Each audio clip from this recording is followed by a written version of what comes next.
한국 전래 괴담의 숨겨진 진실. 안녕하세요 여러분. 오늘은 우리가 어릴 때부터 들어왔던 한국의 전래 괴담들, 그 무서운 이야기들 뒤에 숨겨진 진짜 이유에 대해 이야기해보려고 합니다. 혹시 여러분도 어릴 때 할머니나 어른들로부터 밤에 혼자 나가지 마라, 물가에 가지 마라와 같은 이야기들과 함께 무서운 괴담을 들어본 적 있으시죠? 그런데 말이에요, 이런 괴담들이 단순히 사람들을 놀라게 하려고 만들어진 게 아니라는 거 알고 계셨나요? 오늘 함께 그 진실을 파헤쳐 보겠습니다. 첫 번째, 물귀신 이야기의 진실. 첫 번째로 살펴볼 이야기는 바로 물귀신 이야기입니다. 물가에 가면 물귀신이 발목을 잡아서 물속으로 끌고 간다. 이런 이야기 한 번쯤은 들어보셨죠? 무서워서 여름에도 강이나 연못 근처에 가기 무서웠던 기억이 있으실 거예요. 그런데 이 이야기의 진짜 목적은 뭘까요? 바로 아이들의 안전을 지키기 위해서였습니다. 옛날에는 지금처럼 수영을 배우는 아이들이 많지 않았어요. 그리고 강이나 연못의 깊이를 정확히 알 수도 없었고 물의 흐름도 예측하기 어려웠죠. 그래서 어른들이 아이들에게 물가에 가지 말아라고 단순히 말하는 것보다 무서운 물귀신 이야기를 들려주면서 자연스럽게 물가를 피하게 만든 거였어요. 일종의 안전교육이었던 셈이죠. 두 번째, 도깨비 이야기의 숨은 의미. 두 번째는 도깨비 이야기입니다. 밤늦게 산길을 걸으면 도깨비가 나타나서 길을 잃게 만든다. 이런 이야기도 많이 들어보셨을 거예요.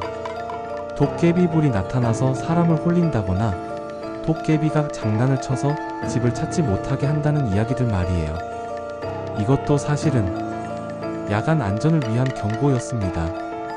옛날 산길은 지금처럼 가로등도 없고 길도 제대로 정비되어 있지 않았어요. 밤에 산길을 걸으면 진짜로 길을 잃기 쉬웠고 야생동물을 만날 위험도 있었죠. 그래서 어른들이 밤에 산에 가지 말아라고 직접적으로 말하는 대신 도깨비라는 신비로운 존재를 등장시켜서 자연스럽게 밤길을 피하게 만든 거예요. 정말 똑똑한 방법이었죠. 세 번째, 처녀귀신 이야기의 사회적 배경. 세 번째는 처녀귀신 이야기입니다. 젊은 나이에 죽은 처녀의 귀신이 나타나서 젊은 남자들을 홀린다. 이런 류의 이야기들 많이 들어보셨죠? 빨간 치마를 입은 후 여자 귀신이 나타난다는 이야기도 비슷한 맥락이에요. 이 이야기들의 숨겨진 의미는 조금 더 복잡해요. 바로 사회적 교훈이 담겨 있거든요. 옛날 사회에서는 여성의 지위가 낮았고 특히 결혼하지 못한 채 죽은 여성들에 대한 안타까움과 동정심이 컸어요. 이런 이야기들을 통해서 사람들은 여성을 소중히 대해야 한다, 함부로 대하면 안 된다는 메시지를 전달하려고 했던 것 같아요. 또한 젊은 남성들에게는 경솔한 행동을 하지 말라는 경고의 의미도 있었고요. 네 번째, 오늘날의 관점에서 보는 전래 괴담. 이렇게 보니까 우리 조상들이 정말 지혜로웠던 것 같지 않나요? 단순히 하지 마라, 조심해라라고 말하는 것보다 이야기를 통해서 사람들의 마음에 더 깊이 새겨지게 만든 거죠. 특히 글을 읽지 못하는 사람들이 많았던 시대에 구전으로 전해지는 이야기는 정말 중요한 교육 수단이었어요. 안전수칙, 도덕적 교훈, 사회규범 등을 모두 재미있는 이야기로 포장해서 전달한 거죠. 다섯 번째, 현대에도 남아있는 이런 방식들. 사실 이런 방식은 지금도 계속되고 있어요. 예를 들어 아이들에게 낯선 사람을 따라가면 안 된다고 말할 때도 무서운 이야기를 들려주기도 하고, 밤늦게 돌아다니면 안 된다고 할 때도 무서운 사건들을 예로 들면서 경고하잖아요. 결국 인간은 예나 지금이나 이야기를 통해 배우고 경험을 전달하는 존재인 것 같아요. 오늘 이야기 어떠셨나요?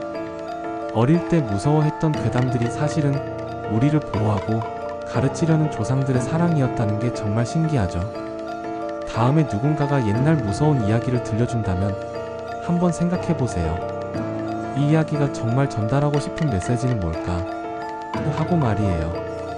그럼 오늘 영상은 여기서 마치겠습니다. 재미있으셨다면 좋아요와 구독 잊지 마시고 댓글로 여러분이 알고 있는 다른 괴담 이야기들도 들려주세요. 다음에 더 흥미로운 이야기로 찾아뵙겠습니다. 안녕히 계세요.